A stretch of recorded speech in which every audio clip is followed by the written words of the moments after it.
하나님의 말씀을 봉독합니다. 마가복음 16장 12절 13절 먼저 읽고 누가복음 24장 말씀도 연하여서 봉독하겠습니다. 마가복음 16장 12절과 13절 먼저 봉독합니다. 그 후에 그들 중 두 사람이 걸어서 시골로 갈 때에 예수께서 다른 모양으로 그들에게 나타나시니 두 사람이 가서 남은 제자들에게 알리었으되 역시 믿지 아니하니라. 누가복음 24장 32절. 그들이 서로 말하되 길에서 우리에게 말씀하시고 우리에게 성경을 풀어주실 때에 우리 속에서 마음이 뜨겁지 아니하더냐 하고 곧 그때로 일어나 예루살렘에 돌아가 보니 11 제자 및 그들과 함께 한 자들이 모여 있어 말하기를 주께서 과연 살아나시고 시몬에게도 보이셨다 하는지라. 두 사람도 길에서 된 일과 예수께서 떡을 떼심으로 자기들에게 알려지신 것을 말하더라. 아멘. 이는 하나님의 말씀입니다. 오늘 부활절 지나서 두 번째 주일을 맞이한 여러분들에게 다시 사신 예수님의 부활의 역사가 함께 하시기를 축복합니다. 지난주에 우리가 막달라 마리아 이야기를 보았는데 오늘은 이어서 엠마오를 향하여서 가던 두 제자들의 이야기를 생각해 보고자 합니다. 엠마오라는 곳은 예루살렘에서 서쪽으로 한 10km쯤 떨어져 있는 곳이라서 빨리 걸어가면 한 2시간 걸어가면 되고 조금 천천히 가면 3시간쯤 걸어가면 되겠죠. 먼 도시는 아닙니다. 다만 방향을 얘기하자면 예수님께서 부활하신 다음에 막달라 마리아에게 얘기하시기를 이제 내가 갈릴리를 너희보다 먼저 갈 테니까 갈릴리에서 우리 만나자라고 말씀하셨으니까 그건 북쪽이거든요. 방향은 설정이 합치되지 않지만 어쨌든 두 사람이 시골을 향하여서 걸어가고 있었다. 누가복음에는 같은 기사를 엠마오라고 하는 곳 25리쯤 되는 엠마오라는 마을로 갔다라고 되어 있습니다. 또 누가복음에는 그 제자의 이름도 기록되어 있는데 한 사람, 둘 중에 한 사람을 글로바라고 해서 사실 예수님이 택하신 12제자 중에서 글로바라는 제자는 없어요. 그래서 12제자 말고도 예수님과 함께 예수님 따라다녔던 사람 중에 일꾼들이 있었겠다 하는 생각을 하게 되는데 다른 한 사람의 이름은 기록되지 않고 있습니다. 이 사람이 그 길을 가면서 둘이서 서로 하는 이야기입니다. 오늘 누가복음 24장으로 가서 쭉 읽어보면 이 모든 된 일에 대해서 서로 이야기하고 있었다. 모든 된 일이라는 것은 정치, 경제, 사회, 문화, 종교 다 그런 얘기가 아니고 지금 방금 예루살렘에서 예수님께서 십자가에 죽으셨던 이야기, 그리고 죽어서 우리가 장사된 그 무덤을 찾아갔는데 그 무덤이 빈 무덤이 되어 있는 이야기, 심지어 막달라 마리아 같은 사람은 그 예수님이 자기를 향하여서 내가 다시 살아나서 이름을 불러주셨다니 또 갈릴리로 가서 거기서 우리 만나자고 했다는 이런 얘기를 듣는 것을 서로 이야기하고 있는데 예수님께서 그 길에 그 두 사람과 동행하셨다. 갑자기 어디서 나타나신 것 같아요. 그래서 같이 그 길을 걸어가시는 거예요. 막달라 마리아도 동산지기인 줄 알았다고 얘기하면서 다시 사신 예수님을 알아보지 못했다라고 했는데 그녀의 이름을 부르실 때 마리아야 하니까 그때 라보니 하면서 선생님이라고 고백을 하고 부활하셨구나 이것을 체험했다고 했는데 이 두 사람도 혼자도 아니고 두 사람인데도 걸어가면서 같이 동행하면서 우리와 길을 걸어가고 계신 갈 길을 밝히 보여주시는 그분인데 그분이 예수님이신 줄 눈이 가리워지니까 알지 못했다는 것입니다. 눈이 안 보이면 주님께서는 귀에다가 말씀하십니다. 너희가 지금 가면서 무슨 얘기하고 있니? 라고 물으세요. 우리들은 만나서 무슨 이야기를 하면서 삽니까? 길 가면서 서로 주고받고 하는 이야기가 무엇이냐? 그때 누가복음 24장 17절에 보면 두 사람이 슬픈 빛을 띠고 머물러 섰다는 것입니다. 이 얘기하는 것 자체가 슬픈 게 우리 주님이 정말 억울하다면 억울하죠. 말도 안 되는 죽음을 당하셨고, 게다가 또 황당한 것은 그 돌아가신 예수님의 시신이 없어졌다는 거 아니에요. 그래서 글로바라는 사람이 누가복음 24장 18절부터 24절까지 길게 그 대답을 하기를, 첫 번째로는 나사렛 예수 곧 일과 말에 능하신 선지자라고 우리가 믿고 따랐는데 예루살렘에 있는 대제사장과 관리들이 그를 십자가에 못 박아 죽이도록 내주었다. 그런 일을 획책하고 그런 일을 이루었다. 또 돌아가신 후에 사흘이 지나서 사흘째 되는 날 우리 중에 어떤 여자들이 새벽에 시신의 향품을 바르려고 무덤에 갔는데 그 무덤이 열려 있었고 그 무덤은 비어 있었고 거기에 예수님이 없는데 어떤 천사들이 나타나서 하는 말이 그분이 살아나셨다고 얘기를 했다는 거예요. 그래서 제자들 중에 베드로하고 요한이 뛰어가죠. 달려가서 무덤을 보았는데 가보니까 진짜 없었다. 하지만 부활하신 예수님을 아직 보지 못했다라고 24장 24절에 말씀하고 있습니다. 그러자 그 얘기를 듣고 함께 걸어가 오신 예수님께서 그들을 책망하십니다.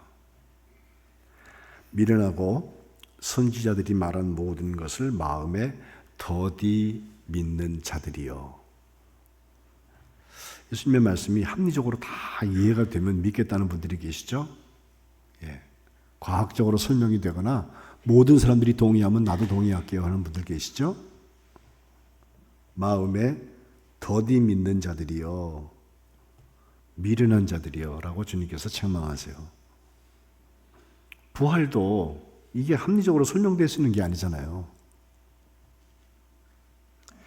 그러나 주님께서는 그리스도는 이런 고난을 받고 자기의 영광에 들어가야 할 것이 아니냐라고 하시면서 모세와 모든 선지자의 글, 구약성경의 율법과 선지자를 비롯하여서 자기에 대해서 쓰여 있는 모든 일들, 모든 것들을 자세히 설명해 주셨다라고 누가복음 말씀하고 있습니다.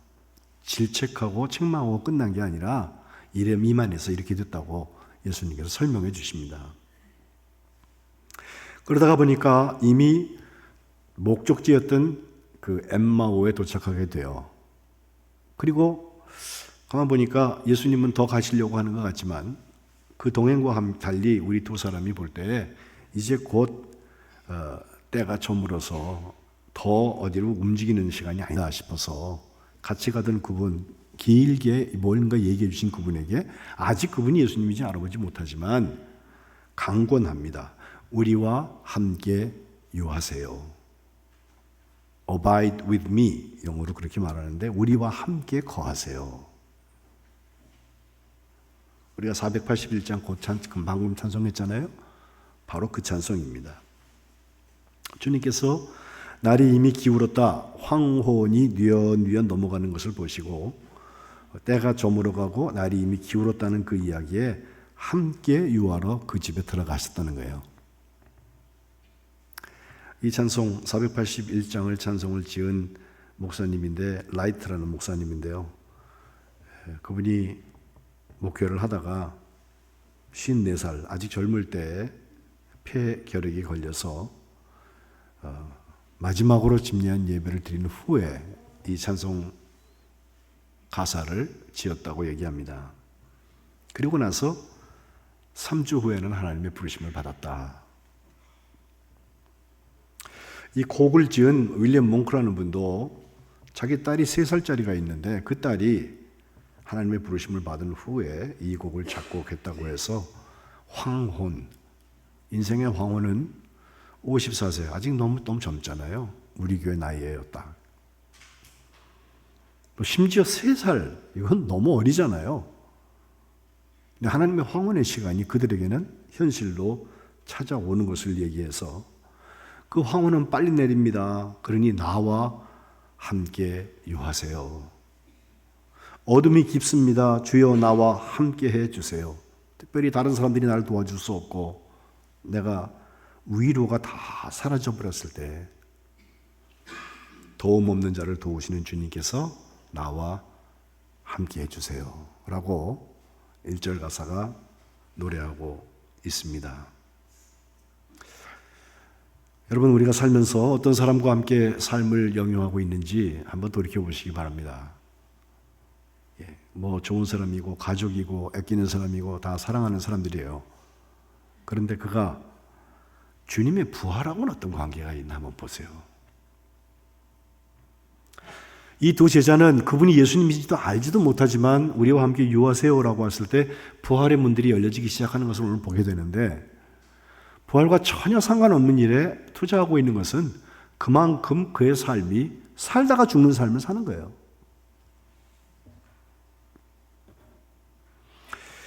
누가복음 24장으로 가서 30절에 가니까 거기 들어가셔서 그들이 저녁 식탁을 대하게 되는데 이걸 엠마오 만찬, 엠마오 식탁이라고 말합니다. 거기서 주님께서 떡을 떼어서 축사하신 다음에 떼어서 그들에게 주시게 될 때 그 음식을 함께 나누는 그 자리에서 31절에 그들의 다쳤던 눈이 밝아졌다고 그랬습니다. 지금까지 듣기는 했어요. 그분의 음성을. 이야기도 들었어요. 이제는 눈이 밝아져서 보이는 겁니다. 예수님이로구나. 부활하신 그분 예수님이로구나. 그러자 예수님은 더 이상 그들에게 보이지 않게 되었다라고 또 아주 놀라운 얘기를 하고 있는데, 그때 그들이 이분 어디 갔어? 라고 묻지 않고 32절에 보면 지금 예루살렘에서부터 쭉 걸어온 자기들의 여정을 돌이켜보면서 길에서 우리에게 그 말씀을 하시고 성경 말씀을 풀어주실 때, 모세와 율법의 또 선지자들의 이야기를 풀어주실 때 우리 속에서 마음이 뜨겁지 않더냐.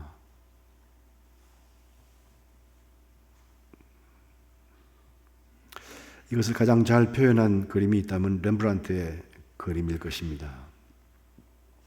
저는 엠마오의 기사를 읽을 때마다 그 라이트 박사의 라이트 목사님의 찬송도 중요하지만 이 엠마오 식탁에서 있었던 그 현장을 그렸던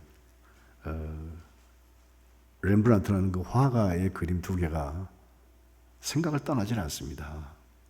사실 렘브란트는 네덜란드의 그 명언법을 사용하여서 정말 빛의 마술사라고까지 얘기하는 그의 그림을 보면 아주 밝게 그려진 그 부분이 반드시 있어서 빛으로 나타나는, 주로 예수님이 거기 계시죠. 태어나셨다 할지, 또 십자가에 올리시신다 할지, 심지어 내려지신다 할지, 또 무덤에 장사되는 걸 할지, 부활하시는 걸 할지, 다 예수님은 아주 밝게 표현하고 나머지를 어둡게 처리하면서 아주 초점 있게 예수님에 대한 그림을 그리고 있는데,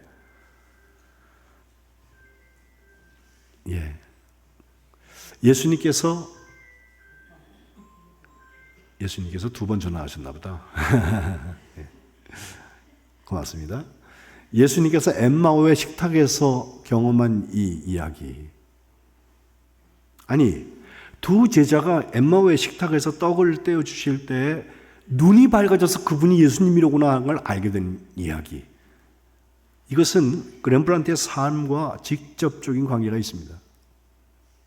그럼 젊을 때 대학에 들어갔다가 대학 공부를 그만두고선 화가로 이제 붓을 잡기 시작을 해가지고 일찌감치 유명한 화가가 됐어요. 그래서 자기가 살던 라이덴에서 저 암스테르담이라고 네덜란드 수도에 가서 거기서 화실을 열고, 그 당시에 화가들 중에서 성공한 화가들은요 부자들의 초상화를 자꾸 그려주어서, 지금 사진이 다 있고 뭐 휴대폰으로도 사진 찍은 것만이지만 그땐 그런 게 없으니까 잘 그려주고서 돈을 많이 받는 일을 통해서 성공한 화가가 되었습니다. 결혼도 했는데 그 미술상 그림들을 이제 팔아주는 그 아주 성공적인 그런 부유한 그런 상인의 조카가 되는 사스키아라고 하는 여인과 결혼을 하게 되는데, 결혼해서 돈도 잘 벌고, 다만 아이를 넷을 낳았는데 그때는 유아들이 많이 죽었어요. 몇 달 못 살고 죽고. 그래서 이남 이녀 중에서 일남 이녀가 죽고 차남 하나 딱 살아남아서 그 아이를 키우고 있었습니다. 그런 모든 결혼 생활이 시작되기 전에 그린 그림이 23살밖에 안 된 젊은 화가가 예수님의 이 엠마오 자리를 그릴 때 이렇게 그림 그렸습니다. 한번 사진 보여주실래요?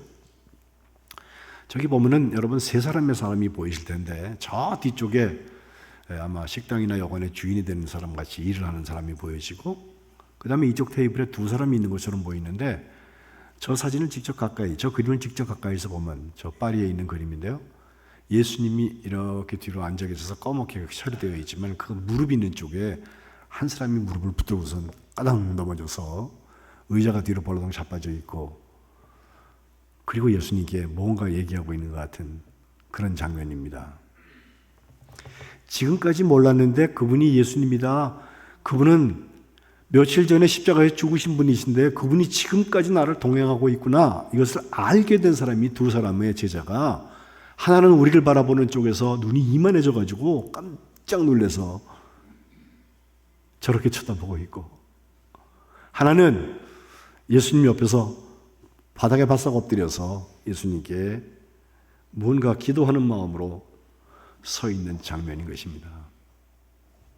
저 그림에서 특징적인 것은 보통 렘브란트가 그릴 때 딱 중앙에 누굴 넣느냐부터 우리가 보거든요.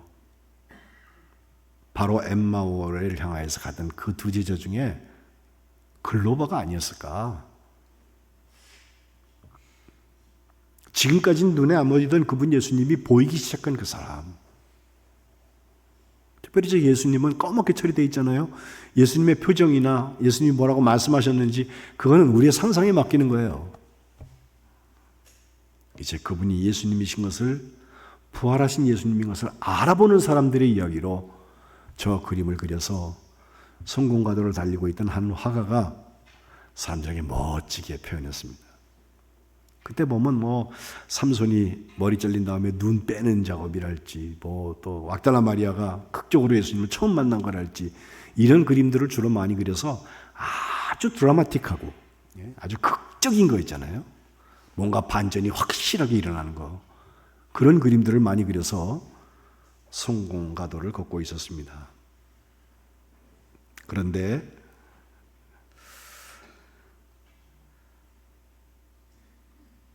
그에게도 절망적인 사건이 찾아옵니다. 1642년도 저 그림을 그리고 나서부터 10년 조금 넘어서 자기 아내 사스키아가 30살밖에 되지 않았는데 결핵으로 사망합니다. 아들 하나 남았는데 내 사랑하는 가족들은 다 떠나는 거예요. 돌아올 수 없는 곳으로 가요. 그래서 그가 얼마나 절망했는지 그리던 붓을 내던지고 시류에 빠져서 고민하기 시작합니다. 어쩌면 억울했을지도 몰라요. 예수님이 죽으신 것이 억울하다는 이야기를 하면서 또 어마어마하게 슬펐을 거예요. 행복하고 싶은데 행복하지 못하는 자기의 모습이에요. 엠마오를 향하여서 걸어가는 길입니다. 아직 예수님을 알아보지 못하고 있습니다. 그런데 절망하던 두 제자가 주님을 만나서 알아보게 된 것처럼 이 렘브란트도 죽음이 끝은 아니로다, 무엇보다도 예수 그리스도를 영접하고 내가 부활의 자리에 서기 시작한다고 하는 것, 나중에 일어날 것 같은 그 부활의 역사가 오늘부터 내게 체험되어지고 나뉘어질 수 있다고 하는 것, 이 엠마오 도상에서 일어난 일을 생각을 하면서 성경을 무려 18종류의 번역을 읽어가면서 그 암스테르담에 살고 있는 유대인들 중에서 30대 남자들만 유심히 관찰을 하면서 내가 다시 한번 이 그림을 그려야 되겠다 생각하면서 그는 먼저 민병대들의 그림, 그 나이트 워치라고 그 야경, 밤에 야간 순찰하는 사람들의 그림을 그리는데 그 그림은 굉장히 큽니다.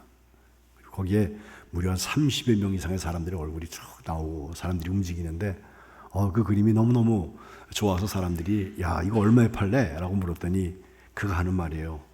내 아내가 죽은 다음에 내가 생명이 얼마나 고귀한 걸 알고서 그린 그림이기 때문에 이 그림은 나는 값으로 평할 수 없습니다. 이렇게 말했다는 거예요. 이런 시간 자기의 어떤 사회적인 명성도 무너지기 시작하고 가정적인 불행도 찾아오고 또 실제 미술품을 모기 위하여서 자기가 투자했던 모든 것들이 다 뒤집어져 가지고 파산 선고를 하고 정말 실패의 끝에 서 있는 그 자리에서 예수님을 만난 다음에 그는 다시 한번 엠마오 저녁 식사를 그려요. 아내가 죽고 6년 후입니다. 그 그림은 여러분 보시는 것처럼 아주 잘 알려진 그림인데요. 열어주세요. 어떤 컴컴한 분위기에 딱 가운데 예수님으로 보낸 분이 후광이 이렇게 나면서 앉아 계십니다.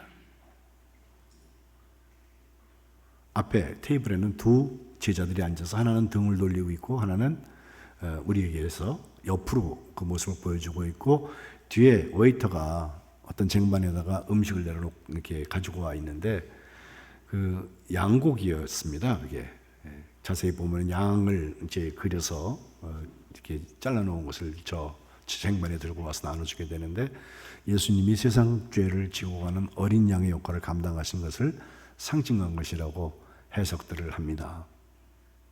어찌하든 예수님께서 큰 말씀하지 않으세요. 떡을 축사하시고 떼어서 줄 때 그들이 그분이 예수님인 것을 알아보는 거예요. 너무나 조용해 보이고 마치 달빛이 퍼져나가는 것처럼 무슨 스포트라이트가 있고 무슨 태양이 있고 막 이런 게 아니라 은은하게 퍼져나가면서 그 공간을 가득 채우는 거. 저는 우리가 마지막 때에 주님께서 재림하셔서 우리가 부활할 때는 이제 모든 것이 완성되는 때니까 정말 축제와 같은 일이 일어나겠지만 실제로 부활을 사는 사람들을 보면요. 그의 삶의 문제도 여전히 있고 아직도 예수님이 우리와 함께 하시는지도 알지도 못하는 장면인데 주님께서 떡을 떼어주시는 순간에 그랬구나. 그분이 예수님이셨구나. 그분이 다시 사셨구나 하는 것을 깨닫는 사람들은 저렇게 온화한 불빛에 온화한 예수님의 빛에 사로잡히는 게 아닐까 생각해요. 부활은 이벤트가 아닙니다. 순간에 잘 보여가지고 요란을 떠는 게 아니라 부활이기 때문에 지금부터 그분이 예수님이로구나 알고 살아가는 거예요.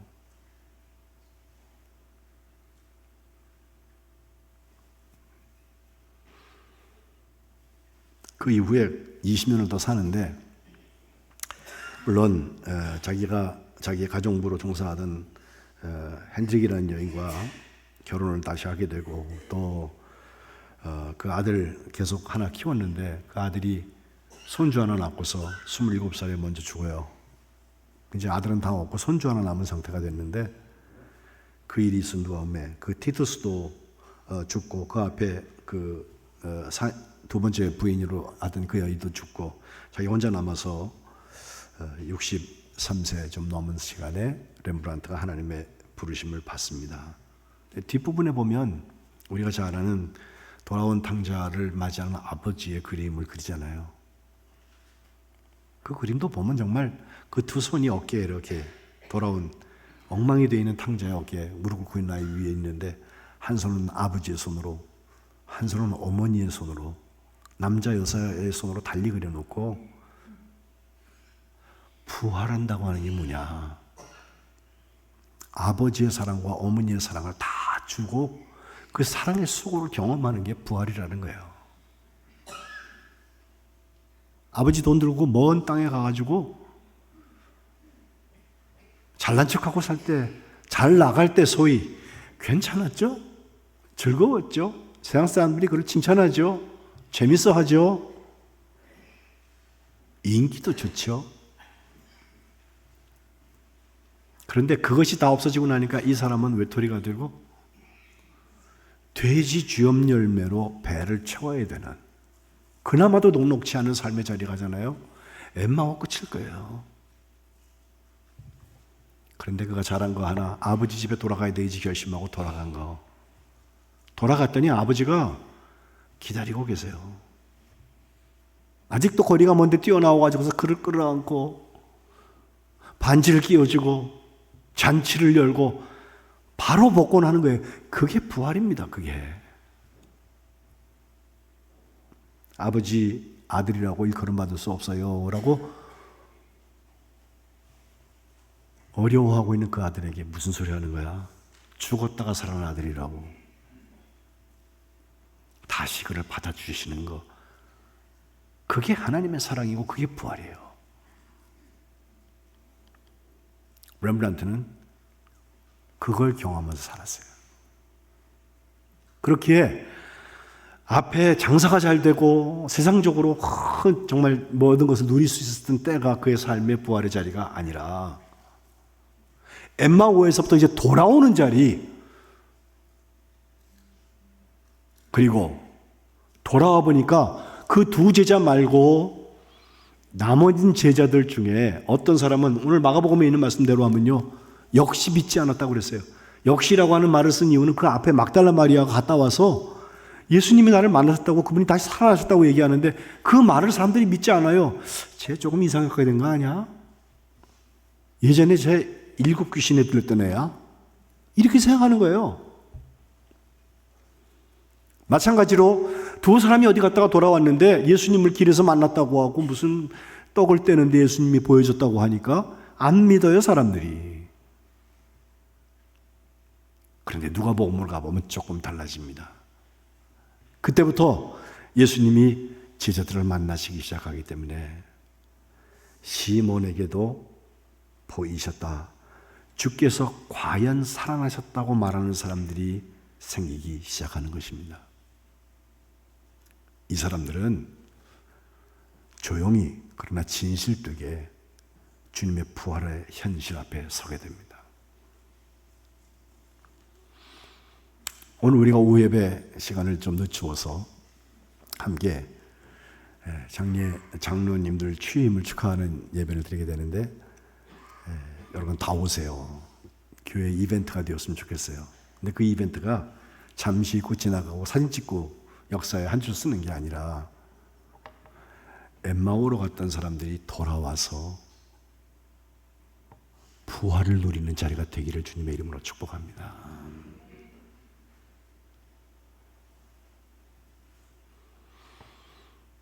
믿지 않는 사람들의 이야기가 아니라 남은 제자들 중에 정말 부활을 믿게 된 사람들이 나도 주님을 만났다고 이야기하기 시작하는 거. 그래서 마지막 절 35절에 보면 그 두 사람 갔던 사람들도 길에서 된 일, 예수님께서 떡을 떼심으로 자기들에게 알려주신 것을 말했다. 그냥 축하합니다가 아니에요. 부활의 증거를 함께 하는 거예요. 눈이 밝아져서 부활하신 예수님을 알아보는 사람들은 예루살렘에 돌아와서 그 부활을 이야기하기 시작합니다. 이것이 부활절입니다. 그리고 그 부활절은 주일마다 반복되는 것입니다. 두 제자처럼 주님을 만나고 엠마오에서 돌아오십시오. 그리고 여기 만안교회에서 만나지는 모든 사람들이 부활하신 예수님을 만났고 부활하신 예수님이 나의 주님이시라고 하는 것을 함께 고백하며 한 영혼 한 영혼을 그 부활의 자리로 초대하고 함께 누리는 역사가 있으시기를 주님의 이름으로 축복합니다. 기도하겠습니다. 하나님, 두 제자가 엠마오를 향하여서 가다가 슬픈 이야기를 하고 있었지만 예수님이 동행하셨는데 눈이 가려져서 알지 못했다 했습니다. 저희들이 만나서 모든 이야기를 할 때 그 자리에 예수님이 함께 계신데 그거 알지 못하며 저희들의 눈이 가리워져 있고 세상 이야기만 하며 살자고 있지는 않은지요. 주님, 그러나 주님께서 그들과 함께 하시며 우리와 함께 유하십시오 라고 하는 자리에 오셔서 식탁에서 떡을 떼어 주실 때 그들의 눈이 밝아져서 부활하신 예수님을 인지하는 것을 우리가 보았습니다. 오늘 저희들의 식탁의 자리에, 나눔의 자리에, 우리의 교제의 자리에 부활하신 주님께서 오셔서 저희들에게 생명의 근원이 되어주시고, 부활하신 주님은 나를 위해서 부활하신 것을 분명히 믿는 역사가 일어나게 도와주옵소서. 이 일을 경험한 다음에 나 혼자 부활의 사람이라고 자랑하는 것이 아니라 다시 예루살렘으로 돌아가서 거기 남은 제자들 중에 믿지 않는 자들도 있었지만 부활하신 예수님을 경험한 사람들이 서로 모여서 진지하게 부활의 일들을 감당하며 땅끝까지 이르러서 예수님의 증인이 되는 삶을 살게 하여 주옵소서. 죽은 권세를 이기시고 부활하셔서 우리의 부활의 첫 열매가 되신 우리 주 예수 그리스도의 이름으로 간절히 기도합니다. 아멘.